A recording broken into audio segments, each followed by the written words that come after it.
Hey everybody, welcome back. So, this is a game called Luna Abyss. It's a story-driven, single-player, first-person shooter with bullet hell elements. If you ever played those kind of games before, like Returnal or, Dead Zone Rogue, which I've played a couple of them, so I kind of know sort of what I'm getting myself into. So, the first mission is called Sorrel's Cannon. I would describe it as some kind of prison, which the whole game is kind of based in this giant, supermassive structure underground on the moon. It's kind of very interesting. It has these metal halls and walkways with like these pipes, and then also this weird organic growth all over the floor. It reminds me of like Lovecraftian dark gothic energy. So it's interesting. I like the environment of it, so it's very intriguing. So you play this character called Fox. They wake up in this open coffin. You find this scout rifle thing, and then that's kind of how it starts. You start shooting through, going through doors, where eventually you come across your first enemies in this game, called the Drifters. Apparently, these creatures that were spawned because of something called the Scrooge, that they've mentioned in a couple times in this mission alone, where they're just like these mindless husks that were once human that just want to kill you, basically. And all this meanwhile, you're encountered by this AI called, I guess, perhaps the warden of this prison, of this area, this place, I guess. I don't know, called Aelin. So basically, it adds like a bit of texture to what comes off as a pretty standard, aesthetic. But probably most people like them would rather not be trapped. So basically, it's kind of weird. It's supposed to be just, like charmy and all that. It's kind of weird, but there's also mentions of something called like these all father and all mother. Like it definitely sets a premise for possibly a very intriguing story. So very curious, especially with the whole world setting and everything. It really caught my eye immediately. I'm like, huh, there's a demo. Might have to check this out. And I'm kind of glad I did because I've liked what I played so far. Now, Aelin isn't the only character, non-enemy character you'll meet. There's this other character called the Waif, where they gave guidance to your objective, which you have to find this weapon called the Shieldbreaker, which is very useful as you progress further in this mission. Where what it does, it's essentially a shotgun that has this where it's like it shoots once you shoot an energy, this blue shield, whatever with it, it automatically kills it. Shield. You're gonna need that to open very specific doors. And there's enemies that once you acquire the weapon, that's also very pivotal for taking down these enemies too. So far there are two or three enemies in this demo. The first two are, specifically introduced in this first mission called the Bloody Bones and the Raw. The Raw kind of gives me vibes of the soldier enemy from the Doom games, while the Bloody Bones kind of, I don't know what I would describe the Bloody Bones are compared to. So it's got a giant eyeball, I guess is what I'll call it. There you go.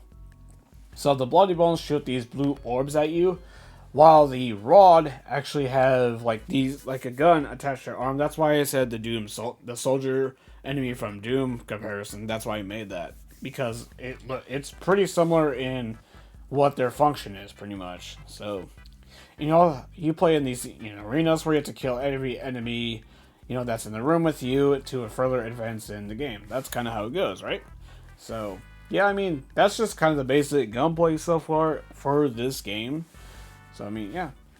Again, so this is kind of a giant prison, but again, once you find the shield breaker, you'll eventually need them to open doors and eliminate enemies that actually have a blue energy shield around them.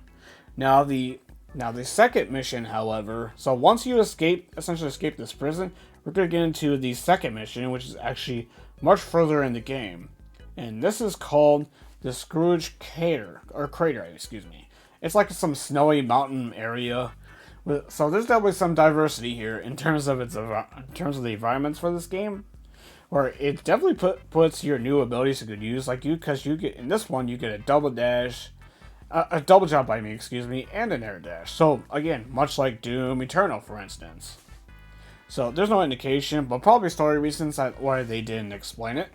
But but if they don't, oh well, there's definitely gonna be explanation. I'm sure why you have it, and I'm sure if you notice, like the arm is now glowing purple, glowing slash a pink slash purple compared to what it was in the first mission.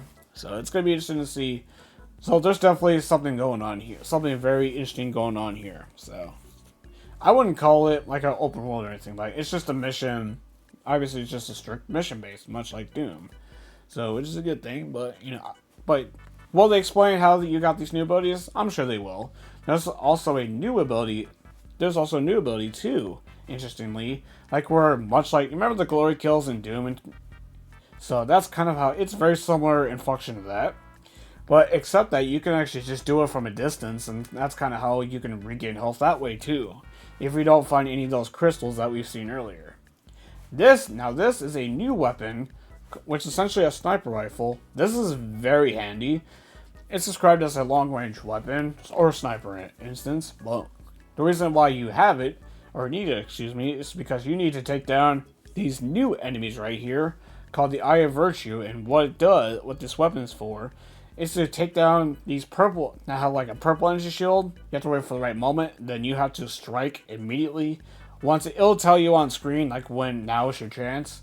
So you have to be very quick with it, and then but once you nail it, you can immediately take their shields down in one go. Then you can just switch to a different weapon to finish them off. It's very quick, so it's not too difficult. You just kind of have the right timing. But that's really it for, kind of going through the two levels essentially. Now the final part of this demo, where you actually have a boss battle, where it's like this, is obviously the most difficult part of it, where it's some eyeball monster, like in this, in the middle of this room. Basically, what you kind of have to do to take it down is like where you have to kind of shoot it, obviously, but then at the same time, like, there's going to be phases like where it'll start enabling like these tethers that will make like an invulnerable energy shield. There's like 3 different tethers. You essentially have to kill each tether, and once you do, the shield comes down. But you also have to deal with like this laser on the floor, and also ads that will sometimes show up to try to kill you as well. So you kind of have to navigate this rhythm and dance when it comes to finishing them off. But once you finish it, that's the end of the demo. Like, it's pretty straightforward. So what do I think of this so far based on the 2 levels that we have access to? I'm liking it. Like, this game is made made in Unreal Engine. So this game has been in development for about 7 years. It's on Unreal Engine, and the performance is very solid. Like, I didn't have any issues running this on my computer at all. So I don't think it's using Lumen, because I've actually noticed there's games that use Unreal Engine, but if they don't use like the Lumen technology, which is that global illumination that the engine has, I've noticed that there's no performance issues really, for the most part. So I wonder if it's like something to do with that. I don't know. That's just something I noticed. I could be totally off on it, but that just based on what I have experienced with Unreal Engine 5 games that I have in my Steam library and all that. But anyways, yeah, this game is coming out sometime this year for PlayStation 5, Xbox, and PC. If you played the demo, what do you guys think? Let me down in the comment section below. And if you played the demo, obviously you're gonna pick this up. I'm definitely more inclined to now that I played it. But that's all I got for this one, and I'll see you on the next one. Till then, have a good one.